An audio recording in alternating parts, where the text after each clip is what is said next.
మన తండ్రి కుమార పరిశుద్ధాత్మ దేవునికి వందనాలు స్తోత్రాలు చెల్లించుకుంటూ దేవుడి దేమని మనకిచ్చిన వాక్యము మార్క్స్ వార్త 14వ అధ్యాయము 38వ వచనం చదువుకున్నాం. మీరు శోధనలో ప్రవేశించకుండానట్లు మెలకువగా ఉండి ప్రార్థన చేయడి. దేవుడి వాక్యం ద్వారా మనల్ని దీవించును గాక. యేసు ప్రభు వారు మనకు చెప్తున్నారు ఈ మాటలు. ఆయన శరీరధారిగా ఉండి ఆయన శిష్యులకు చెప్పారు ఈ మాట. ఈరోజు మనకి చెప్తున్నారు, మీరు శోధనలో ప్రవేశించకున్నట్లు మెలకువగా ఉండి ప్రార్థన చేయండి. ఎందుకంటే ఆయన లేకపోతే ఎన్నో శోధనలు, ఆయన లేకపోతే ఎన్నో వేదనలు, ఆయన లేకపోతే ఎంతో బాధ. ఈ జీవితం మనం మొయ్యలేం ఆయన లేకపోతే. ఈ జీవితం అంతా పోరాటమే మనకి. ఆయన లేని జీవితం అంతా భయంకరంగానే ఉంటుంది. ఆయన ఉంటేనే మనకి శాంతి, సమాధానము, నెమ్మది.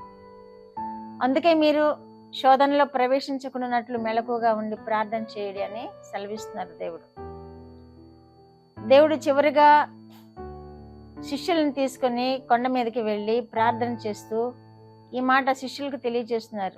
ఆయన సిలువకు అప్పగింపబడే ముందు ఆయనను పట్టుకున్నప్పుడు వీళ్ళు చెదిరిపోతారు, వీళ్ళు శోధనల పాలవుతారు అని యేసు ప్రభు వారికి తెలుసు. వాళ్ళ హృదయాలు యేసు ప్రభు లేకపోతే కూడా వారు శోధనలో చిక్కుకుపోతారని తెలుసు.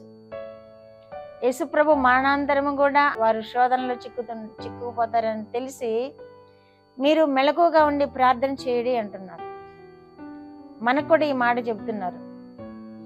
మనము శోధనలో ప్రవేశించకుండా ఉండాలి అంటే మెలకువగలిగి ప్రార్థన చేయాలి. మనము చిక్కుల పాలు కాకుండా ఉండాలి, మనం వేదనల పాలు కాకుండా ఉండాలి అంటే మనం మెలకుగా ఉండి ప్రార్థన చేయాలి.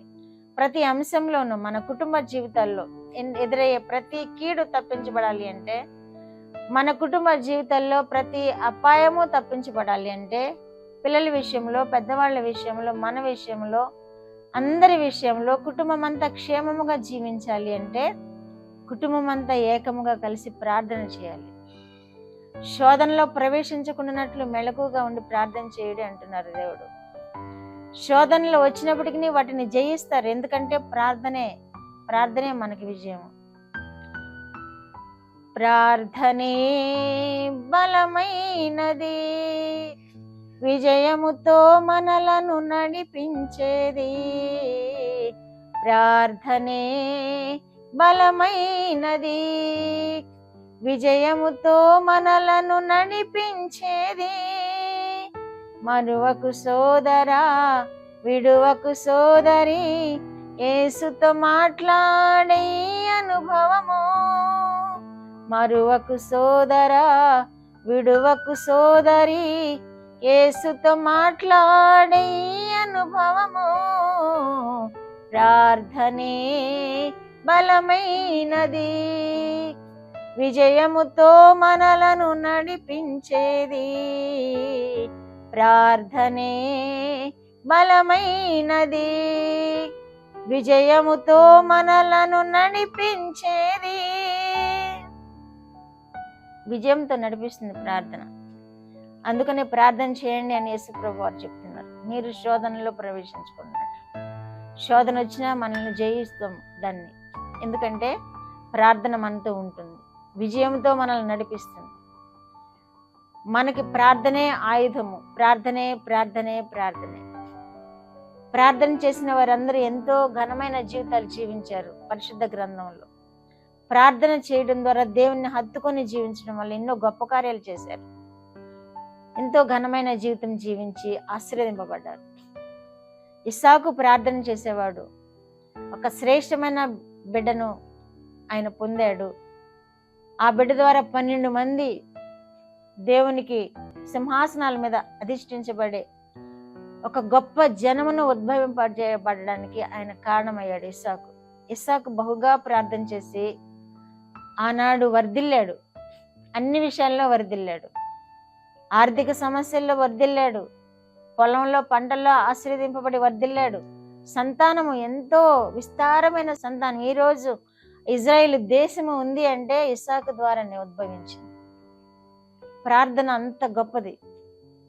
ఆకాశ నక్షత్రముల వల్లెను ఇసుక రేణుల వల్లే ఉంటారు నీ సంతానం అని వాగ్దానం చేశాడు దేవుడు అబ్రహాముకి. ఆకాశ నక్షత్రం వల్ల వెలుగొందుతూ ఉన్నారు ఇప్పుడు వాళ్ళు. దేవుణ్ణి ఎరగకుండా నశించిపోయే వాళ్ళు ఇసుక రేణువుల వల్లే నశించిపోతూ ఉంటారు. కనుక మనము ప్రార్థన చేసినప్పుడు ఇస్సాకు ఆశీర్వదింపబడినట్లు మనము ఆశీర్వదింపబడతాము. మనము ప్రార్థన చేసినప్పుడు జయం మీద జయం పొందుకుంటాం. మనము ప్రార్థన చేసినప్పుడు శోధనలన్నింటినీ ఎదుర్కొనగలుగుతాం. మనము ప్రార్థన చేసినప్పుడు కీడంతటిని దేవుడు తొలగిస్తాడు. మన చుట్టూ అగ్ని కంచి ఉంచుతాడు. యోబు అదే చేశాడు కదా. ఆయన అనుదినము తను కానీ తన పిల్లలు కానీ పాపం చేస్తున్నారేమో అని అనుదినము ఉదయాన్నే లేచి దేవునికి దహన బలి సమర్పించేవాడు, పాప పరిహారార్థ బలి సమర్పించేవాడు. అందుకనే వారి చుట్టూ అగ్ని కంచి ఉంచబడింది అని సాతానే చెప్తుంది. ఎవరైతే ప్రార్థన చేస్తారో వారి చుట్టూ దేవుడు అగ్ని కంచి వేస్తాడు. ఏ శోధకుడు ఏ బాణాన్ని విసిరిన గానీ ఆ అగ్ని కంచె కాల్చి వేస్తుంది. ఇప్పుడు ఇజ్రాయేలీలు చేస్తున్న పని అదే. శోధకుడు ఎన్నో మిజైల్స్ వేస్తున్నారు, కానీ వాళ్ళకున్నటువంటి కవచము దాన్ని హరింపచేస్తుంది, దాన్ని నిర్వీర్యం చేస్తుంది, ఆ మిజైల్స్ నిర్వీర్యం చేస్తుంది. అలాగే మనకు కూడా దేవుడు ఒక అద్భుత కవచాన్ని ఇస్తాడు. మనల్ని కూడా దేవుడు ఆ అగ్ని కవచంతో కాపాడుతాడు. యోబుని తన కలిగిన దానంతటినీ కాపాడినట్లు, అలాగే ఇస్సాకుని తన కలిగిన అంతటినీ కాపాడినట్లు మనల్ని కూడా కాపాడుతాడు. జీవితాంతము ఆయన కృప మనం పొందుకునే వారముగా ఉంటాం ప్రార్థన చేసినప్పుడు. యేసు ప్రభు వారే చెబుతున్నారు కదా, పరలోక ప్రార్థన నేర్పిస్తూ, కనుక మనము కూడా ప్రార్థన చేద్దాము. శోధన నుండి తేక కీడు నుండి మమ్మల్ని తప్పించుము ప్రభు అని ప్రార్థన నేర్పించారు కదా. శోధనలోనికి తేక దుష్టుడి నుండి తప్పించుము అని మరి ఒక చోట రాయబడి ఉంది, ఒక చోట కీడు నుండి తప్పించమని రాయబడి ఉంది. దుష్టుడు వేసే అగ్ని బాణాలను దేవుడు ప్రార్థన ద్వారా అర్పేస్తాడు. మనం ఎవరమైతే ప్రార్థన చేస్తుంటామో దేవుడు మన ఎడల మెలకుగా ఉంటాడు. దుష్టుడు వేసే అగ్ని బాణాలన్నింటినీ కాల్చి వేస్తాడు, నిర్వీర్యం చేస్తాడు. కనుక దుష్టుడి నుండి కాపాడమని మనం ప్రార్థన చేస్తూ ఉండాలి. శోధనలోనికి రానియద్దు ప్రభు అని ప్రార్థన చేస్తూ ఉండాలి. శోధన కలిగినా తప్పించు ప్రభు అని ప్రార్థన చేయాలి. కనుక యేసు ప్రభు వారు నేర్పించిన ఈ పాఠం మనం నేర్చుకుందాం. ప్రార్థన చేయడం మనం నేర్చుకుందాం, ఆశీర్వదింపబడదాం. ప్రార్థన. మా దేవా, మా ప్రియ పరలోక ప్రభువా, మీ పరిశుద్ధ పాదములకు వందనాలు, ఇచ్చిన వాక్యం కొరకు వందనాలు. వినిచిన బిడ్డలు కూడా ప్రభువా, వారు శోధనలో ప్రవేశించుకున్నట్లు మెలకువగా ఉండి ప్రార్థన చేసి జయమొందడానికి కృప చూపండి. వారందరూ జయ జీతం పొందుకొని మీకు సాధనలుగా జీవించే కృప దయచేయమని యేసుక్రీస్తు వారి పేరిట ఈ మనవులు మీ పాదముల వద్ద వేడుకుంటున్నాను పరమ తండ్రి. ఆమేన్.